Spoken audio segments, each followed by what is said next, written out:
माने तो उनने कहा कि अंदर से बताऊं क्या, बाहर नहीं अंदर है, और दिखाया सबको, निकला कि नहीं। इसलिए पूरी दुनिया कहती है बालाजी अपनी चौकी विराजमान करके बैठना, और जिसके चरण शरण में चारों युगों में जिसकी जय जयकार है, किसकी रथ के ऊपर आके भी बैठा, द्वापर में आया।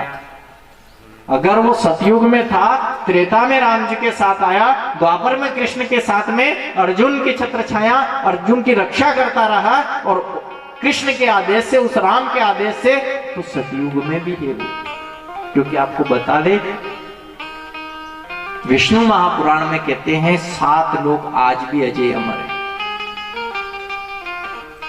5 कन्याओं का, 5 कन्याओं का समावेश उसमें किया, और 7 लोगों की कहा कि 7 लोग आज भी है, जिसमें अश्वत्थामा का भी नाम, व्यास जी महाराज का भी है, जो ये पुराण जिसकी ने रचना करी है, शिमा पुराण को जिसने लिखित में लिखा है, वो आज भी है। और हनुमान जी की कहा कि बालाजी महाराज आज भी है। तो किसका समावेश हो रहा है? आप अपने उस शब्द पे ही ध्यान देना कि 3.5 करोड़ रोम है, जब बालाजी है, शिव जी है, माता जी है। आपने अच्छा गांव में कितने देवी देवता बिठा रखे बता, बिठाए तो ईमानदारी से को क्या एक देवता बिठा देते तो अच्छा रहता कि नहीं रहता? उलझन में मत जाना, कोई किसी प्रकार की कोई उलझन नहीं है। कोई एक माता जी की नहीं है, कोई यज्ञ की नहीं है, कोई शिव जी की नहीं है, बालाजी की नहीं है। जब एक नगरी है, एक नगरी में इतने समस्त देवी देवता बिठाए, और कोई ने कह दी साहब के एक सादे सब सदे सब सादे सब जाए, तो आपने ये इनको भी बनाया, इनको भी बनाया, इनको भी बनाया, तो इन सबको क्यों बनाया? तो इस सबको क्यों बनाया? तो ये भी देवी महापुराण में वर्णन किया कि इस देवी अपने मंदिर जो नगरी है, इस नगरी में इतने देवी देवता क्यों होने चाहिए, माता जी ने कहा है, और उनके बिना काम चले भी नहीं। उसका सार रूप भी कहा है। तो आप ध्यान देना, 3.5 करोड़ रोम से ये ज्ञान दिया कि आपको अपने मुख से उसका 3.5 करोड़ बार नाम जाप करना है। कितनी बार? अबे अपना तो उठी ने खाली चाय याद आई, क्या याद आई? पूरे दिन भर में कोई से कि साहब आपने कुछ जाप किया, कोई 200-500 बार, 11 बार भी आदमी 21-11 रोटी खा ले पर 21 बार नाम नहीं बोले, काम में जब लगा रहता है। तो कोई का नियम है वास्तव में कि 1 माला 2 माला या जाप? अच्छा, ये माला से जाप क्यों चल रहा है? ये जाप बहुत जरूरी है। ये शिमा पुराण के तृतीय खंड में कहा है कि 3.5 करोड़ बार अपन जाप करेंगे तो ये समझो कि अपन मनुष्य जन्म में आए, ये कर्ज उतरा है। अब आगे अपनों ने क्या किया वो तो बात की बात है, पर 3.5 करोड़ बार तो नाम लेना जरूरी है। जैसे आप मोटरसाइकिल लेने जाते हो, कितने पैसे देने पड़ते बताओ? जो भी है ना, तो ये तो देने ही पड़ेंगे ना। अब उसके अलग से क्या होगा पूरे जीवन भर, वो तो साथ साथ लगाते जाओ, करते रहो, गाड़ी खराब होगी। ये शरीर भी उसी तरह है, ये खराब होता जाएगा, लगाते जाओ, खराब होता जाएगा, लगाते जाओ। अब आपको इसको आधा वेर रखना है कि इसको कहीं कटारे में डालना है, ये अपने ऊपर निर्भर करेगा। तो शिमा पुराण कहती है 3.5 करोड़ बार इस नाम को जाप करना ही है, तो कि अपनों ने वो कर्ज ईश्वर के प्रति चुका दिया। इसलिए 3.5 करोड़ रोम, और 3.5 करोड़ रोम में 21,600 श्वास। तो ये श्वास किसकी है? सभी उस देवातिदेव महादेव की। किसकी? तो ये 5 भागों में बांटा, और 5 भागों में 5 देवी देवताओं का स्मरण होना कि 600 श्वास उसकी, 12,000 उसकी, 5 उसकी, ये उसकी। तो ऐसे करके 21,600 श्वास पूरी करनी। पर अपने जीवन काल में 21 सांस भी हम भगवान का नाम स्मरण रोज नहीं कर पाते। कितना बार? कोई के नहीं साथ में तो करा, पर माला हाथ में रे ने दिमाग न जाने क्या रे। पूजा यहाँ करे ओम जय जगदीश, पर मन दूसरे आड़ी जगदीश रे।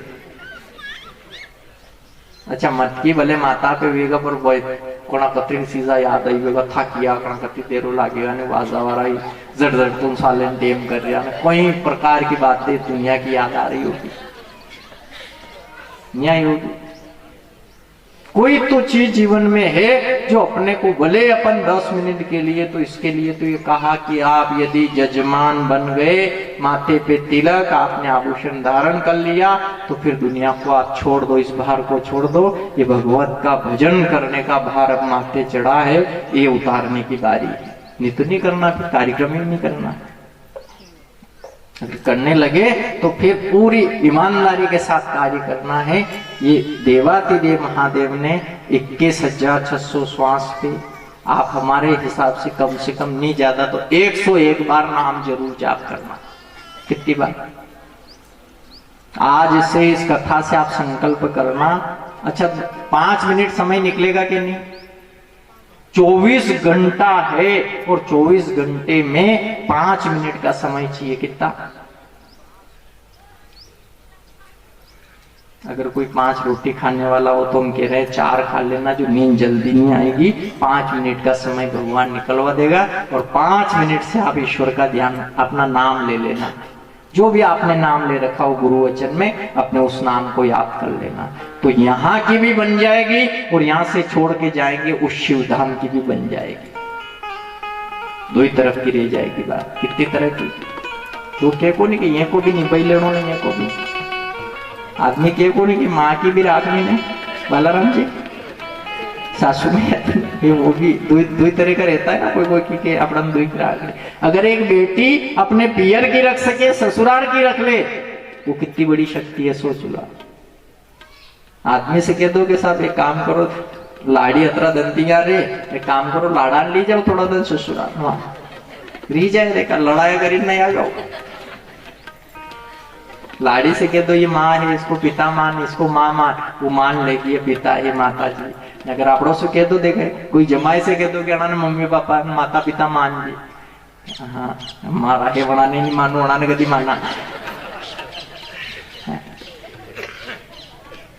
हर कोई की बस की बात थोड़ी। भजन करना, मानना, ध्यान से सुनना, 3.5 करोड़ रोम का ध्यान करना, ये ज्ञान कोई ऐसा नहीं है कि शास्त्र अनुरूप पैदा होगा, वो अपने स्वतः अंदर से पैदा होगा। और जो अंदर से पैदा होगा वो कभी गलत नहीं होगा और वो सदा सदा के लिए कल्याण करने वाला होगा। आडंबर संसार जगत में किसी स्थान पे अपने को टांग देगा, लटका देगा, अधोगति में पहुंचा देगा। लेकिन ये शिव महापुराण का 3 खंड कहता है 3 लोगों की मुक्ति कभी नहीं होती। अगर आप नाम नहीं जाप करोगे तो 3 लोगों की मुक्ति नहीं होती है, शिव पुराण कह रही है। श्वेत राजा ने ईमानदारी से को आखिरी में किसका ध्यान आया? क्योंकि उसके भजन किया था इसलिए याद आ गए, मैं शिव पिंड हाथ लग गई। अगर वो भजन नहीं करता तो आज ये जाने वाला था। 3 लोगों की कभी गति नहीं होगी। कौन से?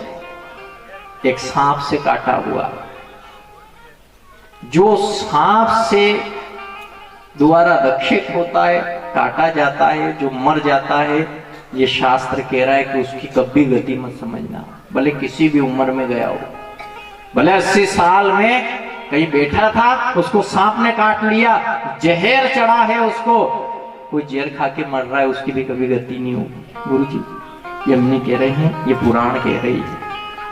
कोई कह नहीं कि बहुत सारे के जेल खाई लो, मरिया ने फंद कटिया, फंद नहीं कटेगा, हाथ पीड़िया निकली जाएगा, ये दुखी भी जाएगा।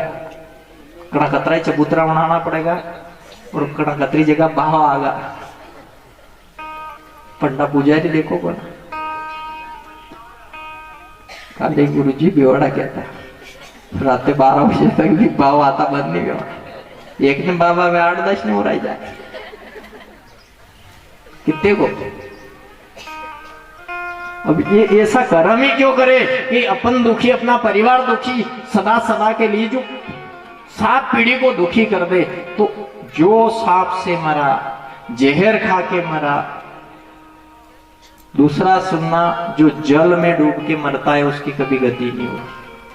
चाहे वो जान करके पानी में गिरा हो, अनजाने में पैर फिसला हो, कैसे भी वो जल के अंदर गया, मृत्यु को प्राप्त हो गया, उसकी कभी गति नहीं होती। और तीसरी खास गति सुन लेना जो कथा प्रारंभ हो रही है, स्त्री की हाथ से मारा हुआ। अच्छा, भागवत जी भी कहां से शुरू हुई है? वहीं से शुरू हुई ना, ईमानदारी से तो यहीं से भागवत जी भी शुरू हुए, यहीं से शिमा पुराण भी शुरू हो रही है। स्त्री के हाथ से मारा हुआ। उसने कहा था कि वो 5 वेश्याओं को घर पे लाया और पिता भी मर गए, माँ को भी मारा, कुएं में गिर गई और वो 5 वेश्याओं के हाथों मारा गया। तो धुंधुगारी प्रेत बना के नहीं, भागवत जी यहीं से शुरू हुई, उसका माध्यम भी यही। अब वो वेश्या कौन थी वो अपन समझे नहीं, अपनों ने कहानी सुन ली।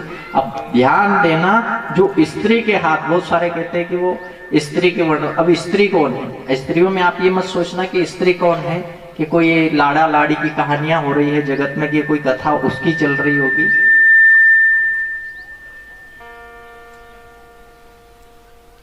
जल नारायण, जहर, स्त्री आवेश में मरा, ये किस उसके लिए मरा, उसके हाथ से मरा।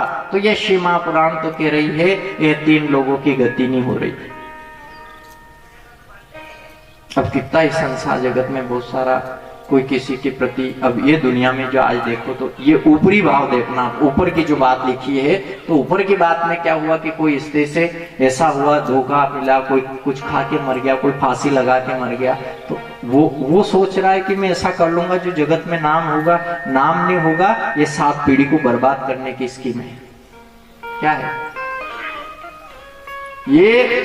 सुख का समाचार नहीं है, दुख का है, ये मुक्ति का नहीं है, ये अधोगति का समाचार है। और शिमा पुराण कहती है ये 3 लोगों की गति से ये शिमा पुराण का प्रारंभ हुआ। इसमें पहला नाम सुन लेना, किरात नाम का एक नगर, जिसमें देवराज नाम का एक ब्राह्मण रहता है। गीतासार ब्राह्मण से शुरू हुई। जितने भी अनुवादन देखो उसमें ब्राह्मण लिखा है। भागवत जी में आप बताओ महत्व में क्या लिखा है? आत्मदेव नाम का एक ब्राह्मण था। गुरु जी कहा है कि नहीं? आप विष्णु पुराण को उठा के देख लेना, उसमें भी ब्राह्मण का चर्चा है। देवी महाभागवत जी, देवी महापुराण जो श्रवण शुरू हो रही है, उसमें 3 ब्राह्मण देवताओं का समावेश से जो प्रारंभ हो रहा है। तो जहां कहते हैं कि ये देवराज नाम का ब्राह्मण है, नाम ब्राह्मण है, पर पहले से पुराण में लिख दिया पापी देवराज। क्या लिख दिया? पापी देवराज की कथा। ये शिमा पुराण में पहले से लिख दिया। नाम इसका कितना अच्छा है सुन लेना सभी, कि देवराज। नाम कितना सुंदर है, पर नाम की सुंदरता कर्म पे निर्धारित होती। कर्म कैसा है? तो देवराज ब्राह्मण था, धर्म कभी नहीं किया, शिव मंदिर कभी नहीं गया, पूजा पाठ नहीं करी, कभी भगवान का भजन नहीं किया। शिव पुराण में इतना लिखा है, जिसने भी पढ़ा होगा, कि स्नान तक नहीं करता था। अब सोच लो इससे बड़ी हुक्म पत्र कैसी बात है, जो इंसान स्नान नहीं करे महीने 6-6 महीने से। अच्छा, आप सब आपड़ी ना आए कि नहीं? एक तो स्नान करना और एक नहाना, दोनों में अंतर है। अच्छा, नहाना ने स्नान एक ही है? नहीं, स्नान करना और नहाना दोनों में अंतर है।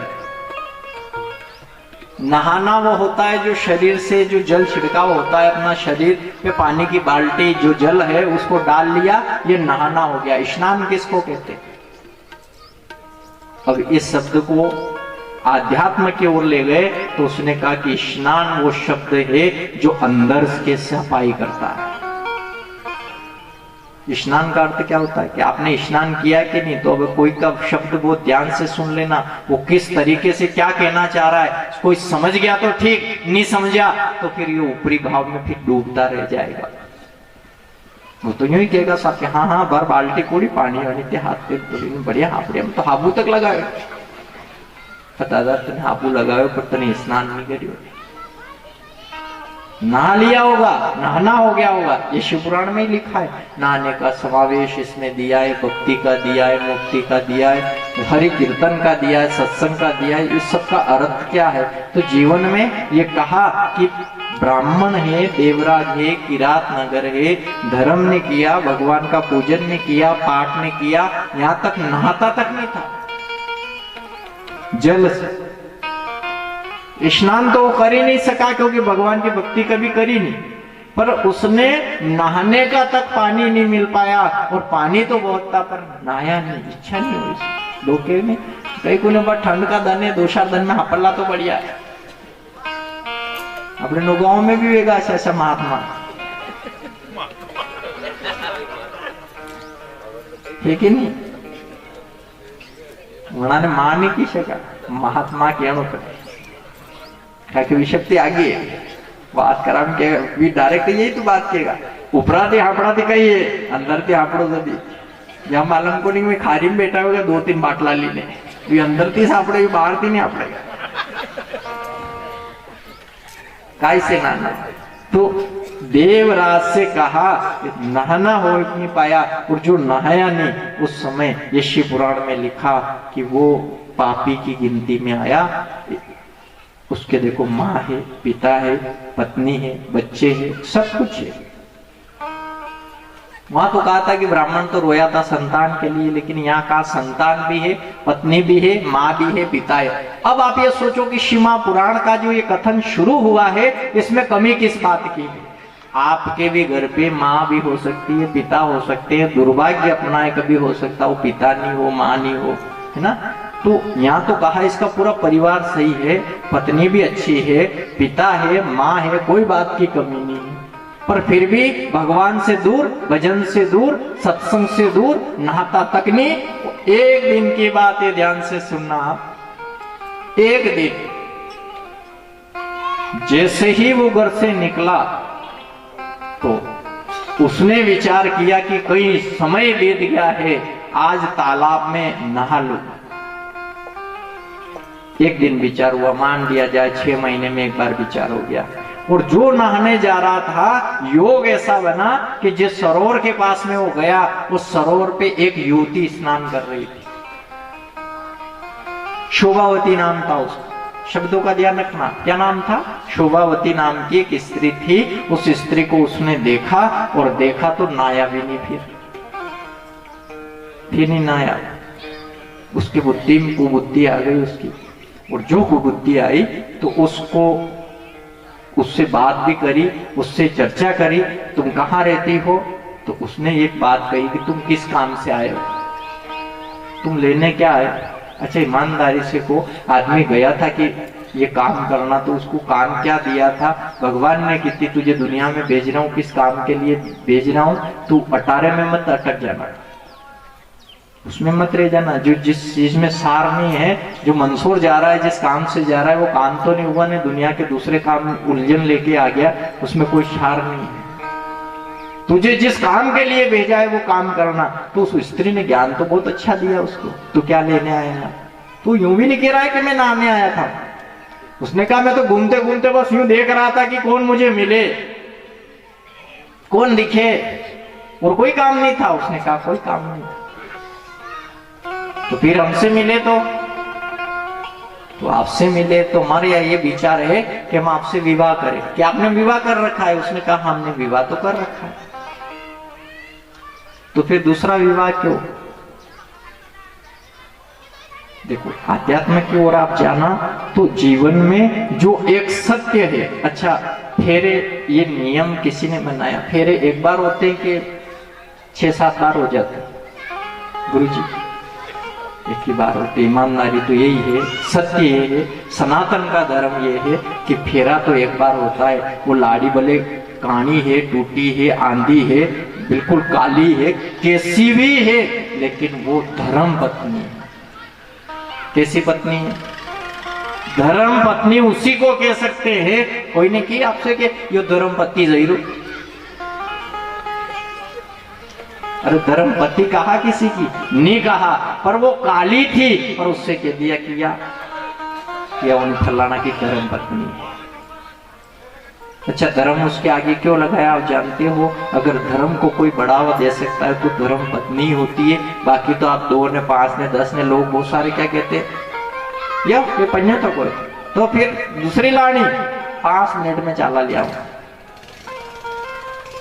होता है कि ऐसे क्या वो सारों सबके अलग अलग नियम रहता है। वहां पे कोई वो नहीं होता है कि छोरा छोरी दे तो शादीशुदा है। तो क्या करना है कि भाई जीवन व्यापन करने के लिए कुछ आगे के इस कार्य के लिए, बाकी पति पत्नी का तो जोड़ा आध्यात्म की ओर मुक्ति का जो पहला कदम है वो पति पत्नी का सच्चा जोड़ा है, वो कैसा भी हो।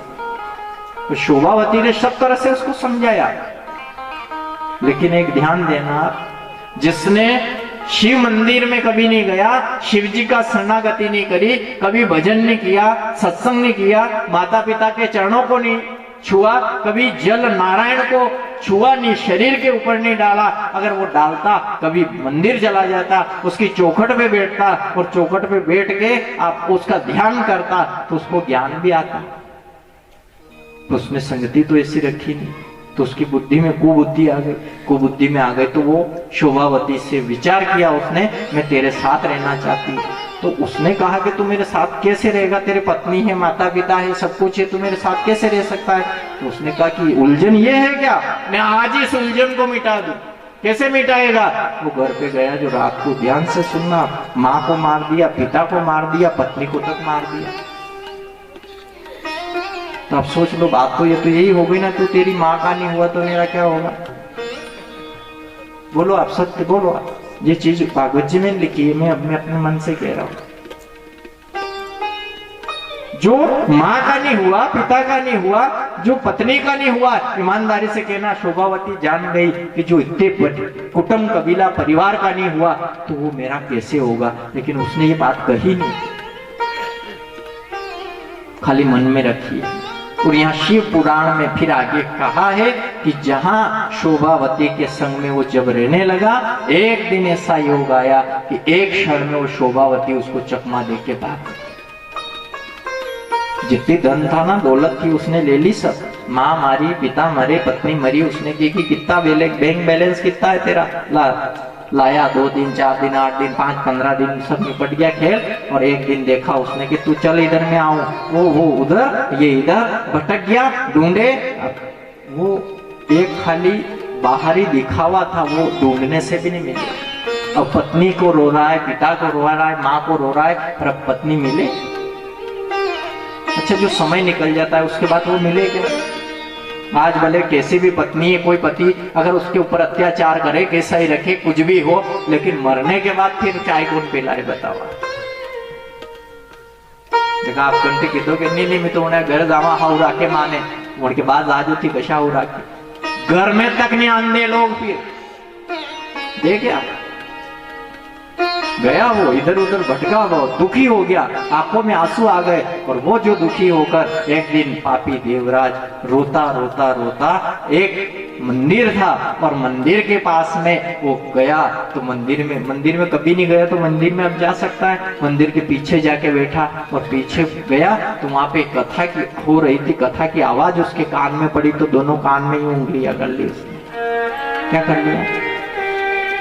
अच्छा, पापी क्या करेगा? पापी को कभी कथा सुनाएगी नहीं ईमानदारी, या तो उसको नींद आएगी कथा में।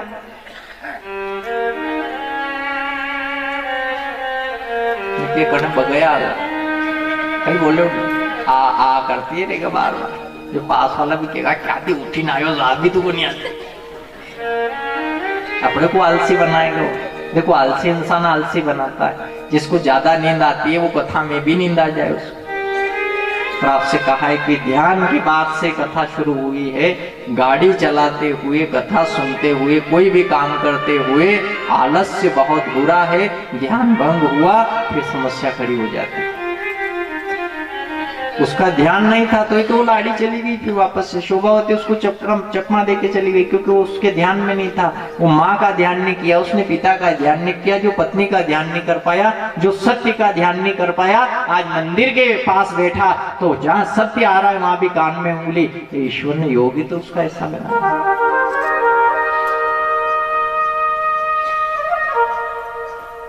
हरि भज के हरि भज के हरि भजने का मौका था, हरि भजने का आखरी भगत पे ये मौका था, हरि भजने का भगत का ये आखरी ये मौका था।